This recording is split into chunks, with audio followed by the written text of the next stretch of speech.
Everyone, welcome to CUT academy online and मैं हूं आपकी फ्रेंड एंड एजुकेटर संजना। हम लोगों ने अपने लास्ट सेशन में 20 ब्रह्मास्त्र क्वेश्चन किए थे मैक्रो इकोनॉमिक्स के, जो 2025 बोर्ड एग्जाम के लिए बहुत ज़रूरी होने वाले हैं। उसी सीरीज़ को कंटिन्यू करते हुए आज भी मैं लेके आई हूँ आपके लिए most expected question of macro economics, क्योंकि 100 आउट ऑफ 100 लाना इतना ईजी थोड़ी है। बट डोंट वरी, मैंने आपके लिए उस चीज़ को एकदम सिंप्लीफाई कर दिया है सारे एक्सपेक्टेड क्वेश्चंस करवा के। सो आज की सीरीज में हम लोग क्वेश्चन नंबर 21 से शुरू कर रहे हैं, जिसमें हम लोग मैक्रो इकोनॉमिक्स के और भी एक्सपेक्टेड क्वेश्चंस देखेंगे। जो टॉपिक हमारे मिस हो गए थे लास्ट सेशन में वो सारे कंप्लीट करेंगे। सो क्वेश्चन नंबर 21 है हमारा, difference between real GDP and nominal GDP. Why is real GDP considered a better indicator of economic welfare. तो चलो जी, आप बहुत सारे बच्चे सोच रहे होंगे हमें जीडीपी तो पता है, दैट जितना भी पूरे साल में एक कंट्री ने प्रोडक्शन की है उसकी मॉनेटरी वैल्यू को हम जीडीपी बोलते हैं। बट जीडीपी के भी टाइप्स होते हैं। जी हाँ, जीडीपी के भी टाइप्स होते हैं। जीडीपी दो तरीके का होता है, एक होता है real GDP and second one is nominal GDP. और इसी का डिफरेंस एग्जाम में बहुत कॉमन है। 2024 बोर्ड एग्जाम में भी ये पूछा गया था, तो 2025 में भी इसके आने के चांसेस बहुत हाई है। तो चलो जी, हम लोग इसका डिफरेंस फटाफट देख लेते हैं कि इसका डिफरेंस क्या होता है। चलो, तो मैं आपको यहाँ पे समझा देती हूँ इसका डिफरेंस फटाफट। देखो, रियल जीडीपी, यहाँ हम रियल जीडीपी लिखेंगे एंड यहाँ पे आ जाता है हमारा नॉमिनल जीडीपी। Nominal GDP. अब देखो रियल जीडीपी क्या होता है। रियल जीडीपी उस जीडीपी को बोलते हैं जब हम लोग बेसिकली क्वांटिटी को उसके बेस ईयर से कैलकुलेट करते हैं। अब ये ना थोड़ा वर्ड्स टिपिकल लग रहा है, हम एक एग्जाम्पल के थ्रू समझते हैं ताकि चीज़ें और जल्दी समझ में आ जाए। मान लो 2018 या एक 2018 का एग्जाम्पल लेते हैं और एक लेते हैं हम लोग 2020 का। अब मान लो 2018 में इंडिया ने 10 बिस्किट्स के पैकेट बनाए हैं। मान लो 10 से ज़्यादा बनाए हैं, बट मानने में क्या जा रहा है, मान लो। तो मान लो कि इंडिया ने 10 बिस्किट के पैकेट बनाए हैं 2018 में, जिसकी कीमत थी 5 रुपीज़, जिसका प्राइस कितना था 5 रुपीज़। अब 2020 में इंडिया ने 10 बिस्किट्स के पैकेट बनाए हैं, ठीक है, 10 बिस्किट्स के पैकेट ही बनाए हैं, लेकिन उसका प्राइस कितना है 10, ठीक है। अब हमें रियल जीडीपी की, यहाँ पे रियल जीडीपी छोड़ दो, यहाँ पे हम एक नॉर्मल सी कैलकुलेशन कर रहे हैं, मैथ्स की मल्टीप्लाई कर रहे हैं, बड़ा इजी है। तो अगर मैं तुमसे 2018 का प्रोडक्शन पूछूंगी तो तुम बोलोगे 10 पैकेट बनाए हैं 5 रुपए के, यानी कि हम लोगों ने टोटल प्रोडक्शन की है 50 रुपए की। 50 रुपए है हमारा जीडीपी। और 2020 में हमने 10 बिस्किट के पैकेट बनाए हैं जिसके प्राइस थे 10 रुपए, यानी कि हमने प्रोडक्शन की है 100 रुपए की चीज़ की। अगर इस चीज़ में, इस एग्जाम्पल में आप एक चीज़ नोटिस कर रहे हो तो ये देखो, दोनों ईयर में हम लोगों ने प्रोडक्शन इंक्रीज नहीं किया है। हम लोगों ने प्रोडक्शन इंक्रीज नहीं किया है, यानी कि 2018 में भी हमने सिर्फ और सिर्फ 10 पैकेट बिस्किट बनाए हैं और 2020 में भी सिर्फ और सिर्फ 10 पैकेट बिस्किट बनाए हैं। बट स्टिल हमारा जीडीपी किस ईयर का ज़्यादा है, 2020 का ज़्यादा है। क्यों? क्योंकि 2020 में महंगाई है, यानी कि बिस्किट के प्राइस इंक्रीज हो गए हैं, इसीलिए हमें लग रहा है कि हमने प्रोडक्शन बढ़ाई है। बट एक्चुअल में हमारी प्रोडक्शन नहीं बढ़ी है, हमारी चीज़ महंगी हो गई है। बस यहीं से शुरू हो जाता है हमारा real GDP and nominal GDP का रिश्ता। अब वो भी जान लो, जब हम लोग रियल जीडीपी निकालते हैं तब हम लोग करंट ईयर क्वांटिटी तो लेते हैं, लेकिन जो प्राइस होता है ना हमारा, वो हम लेते हैं बेस ईयर, यानी कि पिछले साल का। क्यों? क्योंकि हो सकता है ना अगले साल महंगाई हो गई हो, इस वजह से हमारा प्रोडक्शन ज़्यादा लग रहा हो। इसीलिए हम लोग जब भी रियल जीडीपी कैलकुलेट करते हैं तब हम लोग करंट ईयर क्वांटिटी लेते हैं, जिसको मल्टीप्लाई किया जाता है बेस ईयर प्राइस से, ताकि हमें एक्चुअल प्राइस मिल सके। क्यों? क्योंकि अगर हम इसी साल का प्राइस उठाएंगे तो भले ही हमने प्रोडक्शन कम कर रखी हो, बट अगर महंगाई आ गई है तो उसकी वजह से हमें लगेगा प्रोडक्शन ज़्यादा है।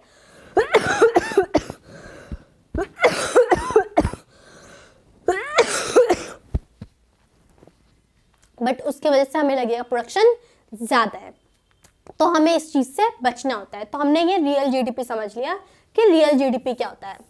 चलो जी, अब अगर हमें डेफिनेशन लिखनी हो तो हम डेफिनेशन कैसे लिखेंगे, क्योंकि बुक्स में तो डेफिनेशन दे ही नहीं रखी। कोई नहीं, मैं आपको पूरी डेफिनेशन प्रोवाइड करूंगी। तो इसकी डेफिनेशन हो जाएगी, it refers to the real GDP refers to the quantity of current year calculated on the basis of base year price। ये हमारा रियल जीडीपी हो जाएगा। अब रियल जीडीपी का दूसरा नाम क्या है? एग्जाम में जरूरी नहीं कि आपसे रियल जीडीपी बोले, एग्जाम वाले बड़े चालाक होते हैं, वो लोग दूसरे नाम से आपसे पूछेंगे। वो लोग आपसे बोलेंगे रियल जीडीपी का सेकंड नेम बताओ, या फिर रियल जीडीपी की जगह बोलेंगे दैट कांस्टेंट ईयर प्राइस। क्या बोलेंगे? Constant year price. तो आप समझ जाना कि कांस्टेंट ईयर प्राइस की बात हो रही है, यानी कि हमसे रियल जीडीपी पूछा जा रहा है। क्या पूछा जा रहा है? रियल जीडीपी पूछा जा रहा है। अगर रियल जीडीपी का फॉर्मूला पूछ लिया तो क्या लिखेंगे? तो हम लोग कुछ नहीं, हम लोग बेसिकली क्वांटिटी लिखेंगे, जितनी भी हमें क्वांटिटी दे रखी होगी क्वेश्चन में, और उसको आप लोग मल्टीप्लाई कर दोगे बेस ईयर प्राइस से। और बेस ईयर प्राइस आपको क्वेश्चन में गिवन होगा, तो घबराना मत कि हम लोग बेस ईयर प्राइस कहाँ से लेके आएंगे, और ये आपका रियल जीडीपी हो जाएगा। सिंपल है ना, एकदम इजी है। अब हम लोग जानते हैं नॉमिनल जीडीपी के बारे में। नॉमिनल जीडीपी कैसे कैलकुलेट होता है?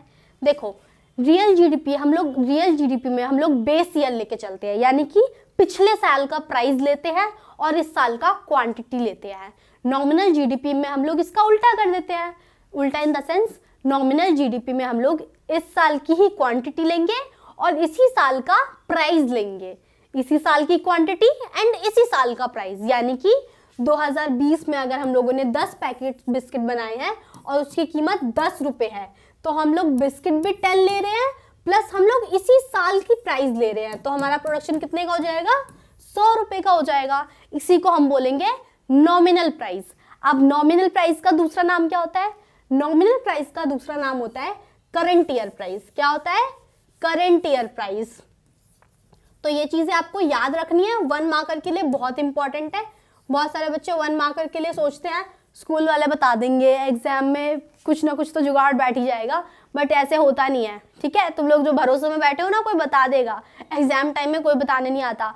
तो अच्छे से पढ़ के जाओ। 1 मार्क का भी साथ के साथ प्रिपेयर करवा रही हूँ, ताकि एकदम मक्खन पेपर जाए, बिल्कुल डिफिकल्टी फेस ना करनी पड़े बच्चों को। ठीक है, तो ये हो गया करंट ईयर प्राइस पर। चलो जी, ये नॉमिनल जीडीपी हो गया। अगर हमें नॉमिनल जीडीपी निकालनी हो तो हम कैसे निकालेंगे? जो भी आपको क्वांटिटी गिवन हो उसको करंट ईयर प्राइस से मल्टीप्लाई कर देना, निकल जाएगा आपका। सिंपल है, करंट ईयर प्राइस से उसको मल्टीप्लाई कर दोगे, ठीक है, निकल जाएगा। अच्छा, हम लोगों ने ये तो देख लिया दैट रियल जीडीपी और नॉमिनल जीडीपी में डिफरेंस क्या होता है, लेकिन हमसे क्वेश्चन में एक और लाइन बोली गई थी that real GDP is the better indicator of welfare, growth welfare, या फिर बेटर ऑप्शन ऑफ जीडीपी। सो वो क्यों दे रखा है हमें, वो भी तो बताओ। वो भी बता देती हूँ। देखो, रियल जीडीपी ना कभी गलत साउंड नहीं करता। क्यों? क्योंकि हम लोग हमेशा उसमें बेस ईयर कंसिडर कर रहे हैं, यानी कि महंगाई का उस पर अगर इस साल का प्राइस भी एक्सपेंसिव है तब भी हम लोग प्रोडक्शन क्वांटिटी एग्जैक्टली देख सकते हैं। लेकिन अगर यही चीज हम लोग नॉमिनल के साथ करेंगे तो हम लोग मिसकंसेप्शंस क्रिएट कर सकते हैं। यानी कि अगर महंगाई ज्यादा है, यानी कि हमारे देश ने प्रोडक्शन तो उतनी ही की है जितने पिछले साल की थी, बट क्योंकि रेट इंक्रीज हो गए हैं, इस वजह से जो हमारा फाइनल प्रोडक्ट निकलेगा, जो फाइनल मॉनेटरी वैल्यू निकलेगी, वो ज्यादा निकलेगी, जिसकी वजह से हम लोगों को धोखा मिल सकता है। और इसी धोखे से बचने के लिए हम बोलते हैं कि रियल जीडीपी ही बेस्ट है, बढ़िया है, क्योंकि ये हमें एक्चुअली में बताता है कि देश में उस साल एक्चुअल प्रोडक्शन कितनी हुई है। भाई, हमें पिछले साल से कंपैरिजन करके दे देता है। हमें महंगाई का वो उसमें झंझट नहीं देखना होता दैट अगर प्राइस बढ़ गया तो क्या होगा। क्यों? क्योंकि इसमें हम लोग बेस ईयर लेते हैं, पिछले साल वाला प्राइस लेके चल रहे होते हैं, इसीलिए आपका रियल जीडीपी बेटर होता है। ठीक है, ये सेम लाइन आपको एग्जाम में लिख के लानी है, और कोशिश करो जब भी आप लिखोगे दैट रियल जीडीपी अच्छा है, वो तो लिखना ही है, एग्जाम्पल के थ्रू बता देना। ठीक है, एग्जाम्पल के थ्रू कैसे बताओगे वो भी देख लो। जैसे मान लो यहाँ पे मैं इसको इरेज कर देती हूँ, ये तो मैंने समझा ही दिया अच्छे से। ठीक है, तो मैं इसको इरेज कर देती हूँ। अब देखो कैसे एक्सप्लेन करना है। तुम लोग ना डाटा लिख देना, जैसे 2000 कुछ भी लिख सकते हो, ऐसा नहीं है जो मैं लिखवा रही हूँ वही मैं एग्जाम्पल के लिए समझा रही हूँ, दैट ऐसे तुम्हें टेबल बना के शो करना है 2018 एंड 2019, ठीक है। 2018 में मान लो 20 चिप्स के पैकेट बनाए थे, ठीक है, जिसका प्राइस तुमने क्या देखा 10 रुपये रखा, और 2019 में तुमने 18 पैकेट बनाए जिसका प्राइस तुमने 5 रुपये रखा। तो अब अगर एग्जाम में बोल दिया रियल जीडीपी निकालो, तो सिंपल है, रियल जीडीपी निकालने के लिए हम लोग 20 को किससे करेंगे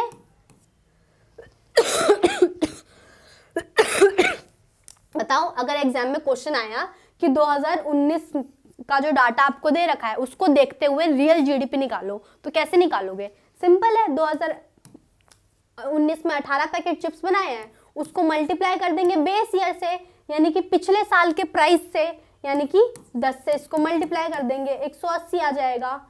एंड अगर आपसे बोला कि 2019 का नॉमिनल जीडीपी निकाल के दिखाओ, तो वो भी इजी है, 18 को करंट ईयर से करके दिखा देना, आपका आंसर आ जाएगा। सिंपल है। तो ये सारी चीज़ें आपको पता होनी चाहिए। इसी एग्जाम्पल को आप पेपर में सारी चीज़ें एक्सप्लेन करके बताना कि ये हमने रियल जीडीपी ऐसे निकाला है, नॉमिनल जीडीपी ऐसे निकाला है, क्योंकि न्यूमेरिकल्स के थ्रू जब आप क्वेश्चंस को प्रेजेंट करते हो तो टीचर्स के मतलब आपके जो फुल मार्क्स गेन करने के चांस होते हैं वो इंक्रीज हो जाते हैं। क्यों? क्योंकि टीचर्स को कहानियाँ किससे नहीं पसंद होते हैं, उनको चाहिए एक सिंप्लीफाई एंड अंडरस्टैंडेबल आंसर जो आप प्रेजेंट करके दे रहे हो, तो फुल नंबर तो मिलना ही है ना, सिंपल। तो इस तरीके से आपको ये आंसर प्रेजेंट करना है। चलो जी, ये हमने देख लिया। अब हम लोग हमारा नेक्स्ट क्वेश्चन देख लेते हैं। नेक्स्ट क्वेश्चन है हमारा, what precaution should be taken while estimating national income by the value added method. अब इसमें हमें बोल रखा है दैट हमें किन किन प्रिकॉशंस का मतलब, यानी कि बेसिकली जब भी हम वैल्यू एडेड मेथड यूज करेंगे तो हमें किन किन बातों का ध्यान रखना है, क्या क्या प्रिकॉशंस लेनी है। बहुत सिंपल है ना, हमने इतनी सारी प्रिकॉशंस पढ़ी है, उसमें से कोई से भी 4 या 5 लिख कर आ जाओ ना, पूरे नंबर मिलेंगे। प्रिकॉशन नंबर 1, जब भी आप वैल्यू एडेड मेथड करते हो तो आप सेकंड हैंड गुड्स के प्राइस नहीं इंक्लूड करते हैं, ठीक है। सेकंड हैंड गुड्स के प्राइस हम लोग इंक्लूड नहीं करेंगे। क्यों नहीं करेंगे? क्योंकि बच्चा सेकंड हैंड प्राइस या फिर जब सेकंड हैंड गुड्स हम खरीदते हैं ना, तो उसका जो एक्चुअल फाइनल प्राइस होता है वो पहले से काउंट हो चुका होता है जब वो नई होती है। फॉर एग्जाम्पल, किसी ने नई नई लैम्बोर्गिनी लिया, ठीक है, तो जब उसने लैम्बोर्गिनी लिया है ना, तभी उसका फाइनल कॉस्ट इंक्लूड हो गया है नेशनल इनकम में। अब जब वो अपनी लैम्बोर्गिनी दोबारा किसी और को बेचेगा तो वो सेकंड हैंड गुड बन जाएगा। दोबारा हम उसको अगर कैलकुलेट करेंगे तो हमारा नेशनल इनकम गलत आएगा।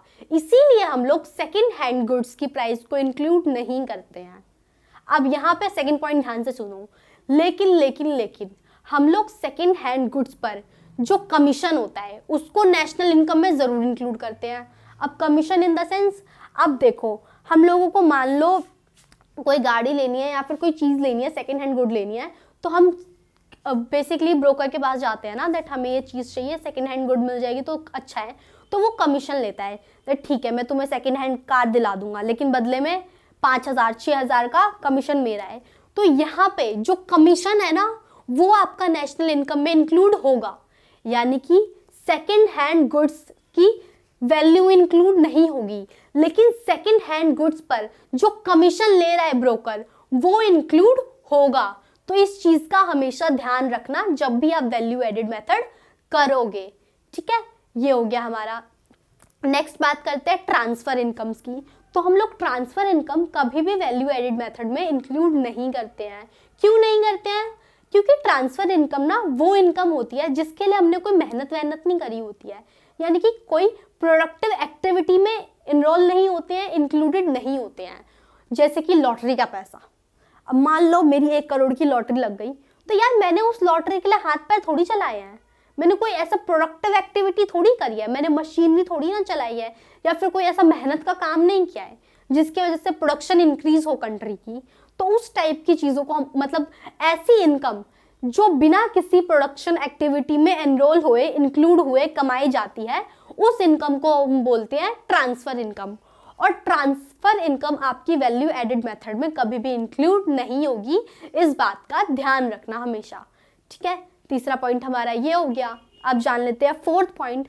अब मान लो सेल्फ कंजप्शन के लिए मैं अपने घर में रह रही हूँ, मतलब सेल्फ ऑक्यूपाइड हाउस मान लो, या फिर मैं ना मतलब हम लोग जब बाहर रहते हैं तो उस घर के लिए हम रेंट पे करते हैं, लेकिन ये मेरा घर है, मैं इस घर में रह रही हूँ, मैं किसी और को रेंट नहीं दे रही हूँ, तो ये एक तरीके से मेरा खर्चा हुआ ना। तो हम इस चीज़ के लिए हमेशा वैल्यू एडिड मेथड में इसको इंक्लूड करते हैं, और आप भी इसको इंक्लूड करोगे। बेसिकली इसको इम्प्यूटेड वैल्यू बोल सकते हो आप लोग, ठीक है। तो ये 4 पॉइंट हो गए जो आपको याद रखना है, दैट वैल्यू एडेड मेथड हम लोग जब भी करते हैं तो उसमें इंक्लूड नहीं करते हैं, ठीक है। मतलब 3 चीज़ें तो इंक्लूड नहीं करते, ट्रांसफर इनकम नहीं इंक्लूड कर, पहली चीज़ क्या हो गई, दैट हम लोग कभी भी transfer income value added method में इंक्लूड नहीं करेंगे। दूसरी क्या हो गई, सेकेंड हैंड गुड्स जो भी हम परचेज करते हैं वो हम दोबारा से वैल्यू एडेड मेथड में इंक्लूड नहीं करते हैं। तीसरा पॉइंट क्या हो गया, जो हमारे इंटरमीडिएट गुड्स होती हैं, ठीक है, यानी कि जैसे मिठाई है, अब मिठाई को बनाने के प्रोसेस में जितनी भी चीज़ें लगी हैं वो उसका इंटरमीडिएट गुड है, ठीक है। जैसे काजू कतली है, अब काजू कतली को बनाने में जितने भी इंग्रेडिएंट्स यूज हुए हैं वो काजू कतली का इंटरमीडिएट गुड हुआ ना, उसको बनाने के प्रक्रिया में जो भी सामान यूज हुआ है वो उसका इंटरमीडिएट गुड हो गया, तो हम उसको इंक्लूड नहीं करेंगे वैल्यू एडेड मेथड में। क्यों इंक्लूड नहीं कर रहे हैं, क्योंकि यार जब काजू कतली पूरी बन जाएगी, खाने लायक हो जाएगी, जब मैं उसको सेल करूंगी तो मैं उसका फाइनल प्राइस लूंगी रेदर देन इंक्लूडिंग। क्यों यार, काजू कतली को बनाने में कितना कुछ लग जाता है, मैं बार बार थोड़ी ना हर किसी का प्राइस उठाऊंगी।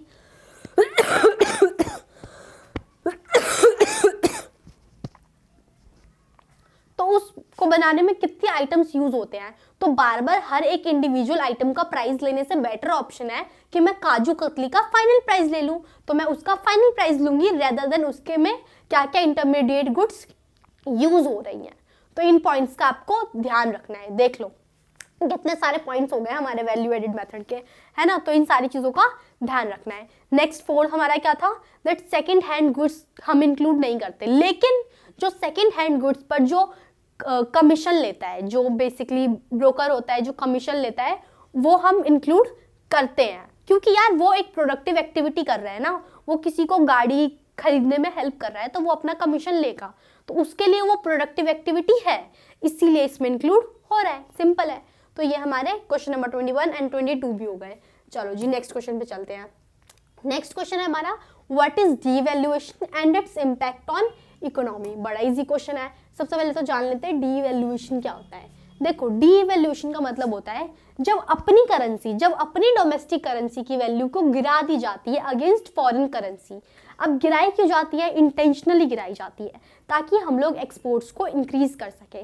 इसका बेस्ट एग्जांपल इंडिया ने भी किया है यार डीवैल्यूएशन 1991 के टाइम पर, जब इंडिया की इकोनॉमी बहुत लो थी, बहुत ख़राब चल रही थी, एकदम ख़राब हालातों में थे, तब जो डॉक्टर मनमोहन सिंह जी थे, जिनका कल ही निधन हो गया है, उनके मतलब वो एक तरीके से फादर ऑफ इकोनॉमी हम उन्हें बोल सकते हैं इंडिया में।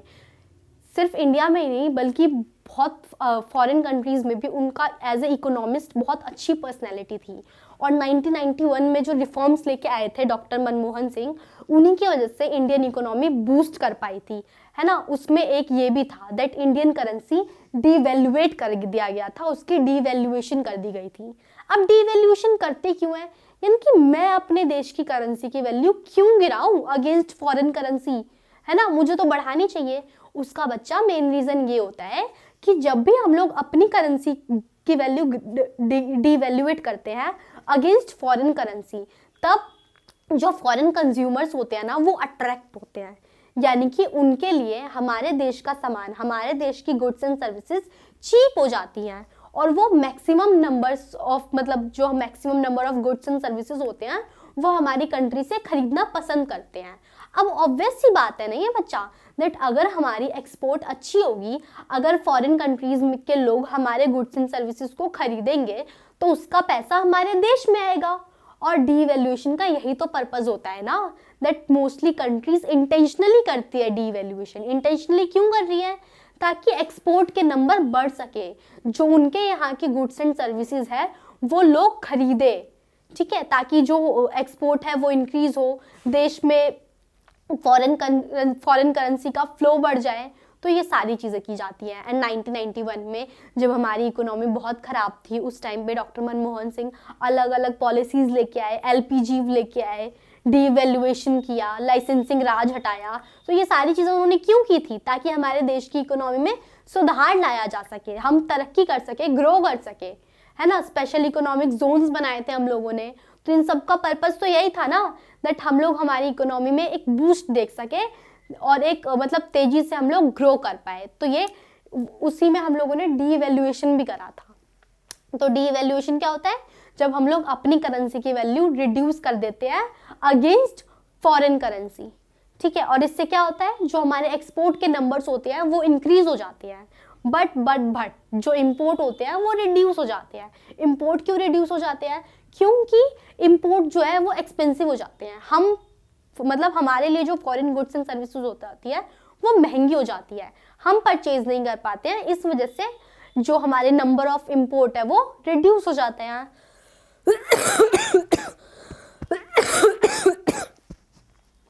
जो हमारे नंबर ऑफ इम्पोर्ट होते हैं वो रिड्यूस हो जाते हैं।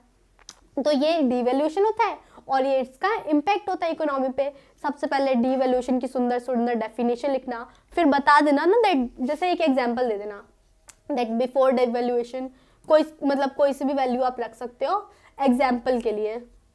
बिफोर डीवैल्यूएशन अगर मान लो $1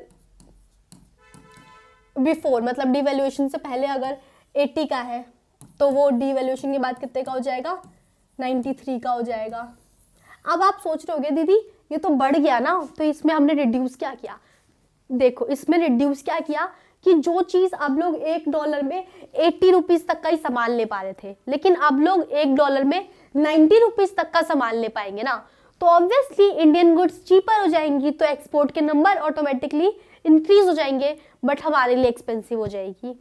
इसीलिए इंपोर्ट के जो नंबर है वो रिड्यूस हो जाएंगे। यही पॉइंट्स आपको अपने आंसर में लिख के लाना है, एग्जाम्पल भी दे देना, ताकि एकदम टीचर खुश होकर एकदम खुले दिल से पूरे नंबर दे। उनको मौका ही नहीं देना ये सोचने का कि बच्चे के नंबर कहाँ काटे, वो बस देखे बच्चा एकदम A1 आंसर लिख के लाया और फुल नंबर दे, ठीक है। चलो जी, ये हो गया हमारा। अब आते हैं हम नेक्स्ट क्वेश्चन पे। नेक्स्ट क्वेश्चन है हमारा differentiate between foreign direct investment and foreign portfolio investment. ये क्या होता है ये भी जान लो। देखो फॉरेन डायरेक्ट इन्वेस्टमेंट तो मोस्टली बच्चों को पता हुआ है, आई एम डैम श्योर। जब भी कोई फॉरेन कंट्री किसी और कंट्री में जाकर अपनी इंडस्ट्री लगाती हैं, अपने मैन्युफैक्चरिंग हब लगाते हैं, तो उन्हें हम क्या बोलते हैं? फॉरेन डायरेक्ट इन्वेस्टमेंट बोलते हैं ना, कि वो हमारी कंट्री में इन्वेस्ट कर रहा है, हमारी कंट्री में इंडस्ट्रीज लगा रहा है, हमारे लोगों को रोजगार मिलेगा। तो वो क्या होता है? वो एक तरीके से डायरेक्ट इन्वेस्टमेंट होता है, ठीक है। इसके ऊपर जो कंट्रोल होता है वो भी कंट्रीज अपने अकॉर्डिंग करती हैं, है ना। जो ओनर्स होते हैं वो अपनी इंडस्ट्रीज अपने अकॉर्डिंग रन करते हैं, किस पोस्ट के लिए किसको रखना है, वो सारा डिसीजन मेकिंग पावर उनके हाथ में होता है। और ये क्या होता है? एक तरीके से लॉन्ग टर्म इन्वेस्टमेंट होती है। क्या होता है? ये लॉन्ग टर्म इन्वेस्टमेंट होता है। ये इकोनॉमिक टर्म्स में हम इसको बोल सकते हैं कि यार ये लॉन्ग टर्म इन्वेस्टमेंट है, कि इंडस्ट्री लगाएंगे, मशीनरीज लगाएंगे, लोगों को रोजगार देंगे, प्रोडक्शन इंक्रीज करेंगे, तो ये लॉन्ग टर्म इन्वेस्टमेंट हो गया। दूसरा हमारा है फॉरेन पोर्टफोलियो इन्वेस्टमेंट, यानी कि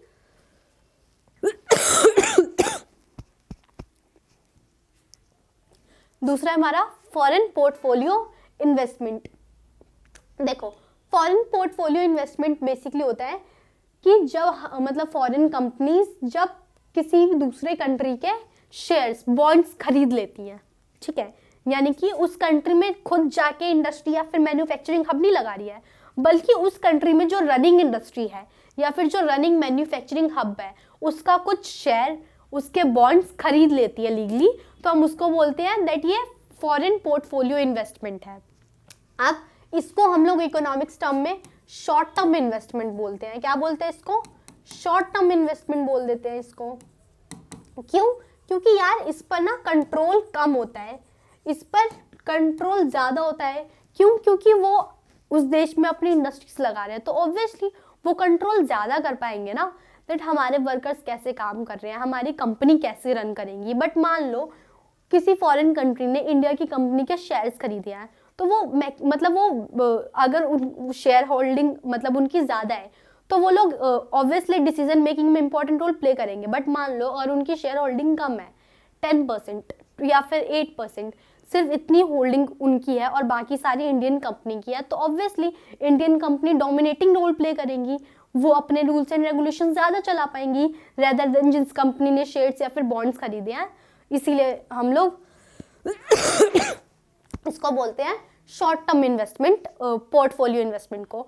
अब ये वाला क्वेश्चन ना आपके एमसीक्यू में बहुत इंपॉर्टेंट है, क्योंकि जब भी फॉरेन पोर्टफोलियो इन्वेस्टमेंट आता है ना, अक्सर बच्चे कंफ्यूज हो जाते हैं कि ये कौन सी बला है, ये तो कभी सुना ही नहीं। तो अगर इस बार एग्जाम में आए तो समझ जाना कि पोर्टफोलियो इन्वेस्टमेंट का मतलब है दैट कोई फॉरेन कंपनी जो है ना किसी दूसरे कंट्री के शेयर्स या फिर बॉन्ड्स खरीद रही हैं, उनमें वहाँ जाके डायरेक्टली इंडस्ट्रीज नहीं लगा रही हैं, बल्कि जो रनिंग इंडस्ट्रीज है उसी के शेयर्स खरीद कर उसकी पार्टनर बन रही है। ठीक है, देन इसमें एमसीक्यू में ये भी आ सकता है कि लॉन्ग टर्म इन्वेस्टमेंट क्या होता है या फिर शॉर्ट टर्म इन्वेस्टमेंट क्या होता है। तो इनमें आप बता सकते हो कि इन दोनों में से कौन सा शॉर्ट टर्म इन्वेस्टमेंट है, कौन सा लॉन्ग टर्म इन्वेस्टमेंट है। देखो, जब हम लोग लॉन्ग क्वेश्चंस के लिए प्रिपेयर करते हैं ना, तो उसके साथ साथ हमारे शॉर्ट क्वेश्चंस अपने आप कंप्लीट होने लग जाते हैं। इसीलिए लॉन्ग क्वेश्चंस पे ज़्यादा जोर दो, अच्छी तरीके से लॉन्ग क्वेश्चंस कंप्लीट करके जाओ। देखो, लॉन्ग भी अच्छी तरीके से कंप्लीट कर लिए ना तो एमसीक्यू, एसोशियल रीजनिंग ये साथ के साथ अपने आप कंप्लीट हो जाती है। वो हम लोग देख ही रहे हैं, हम लोगों ने लास्ट वीडियो में कितने सारे 1 मार्कर कंप्लीट किए। एसोशियल रीजनिंग भी मैंने आप लोगों को बताया। इनफैक्ट मैं आप लोगों के लिए एक स्पेशल वीडियो भी लाने वाली हूँ जिसमें हम लोग मोस्ट एक्सपेक्टेड एमसीक्यू भी करेंगे, मैक्रो के भी करेंगे, आईडी के भी करेंगे। तो एकदम टेंशन फ्री होके रहो। एग्जाम तक ना एकदम, एग्जाम तक तो तुम 100% श्योर कॉन्फिडेंट रहोगे एकदम दैट यार एग्जाम हॉल में बैठना है, सारे क्वेश्चन अटेम्प्ट करके फुल नंबर ही लेके जाएंगे यहाँ से। तो ठीक है, चलो जी। तो ये हमारा क्वेश्चन नंबर 24 हो गया। नेक्स्ट है हमारा क्वेश्चन नंबर 25। क्वेश्चन नंबर 25 में हमसे बोल रखा है दैट बीओटी यानी कि बैलेंस ऑफ ट्रेड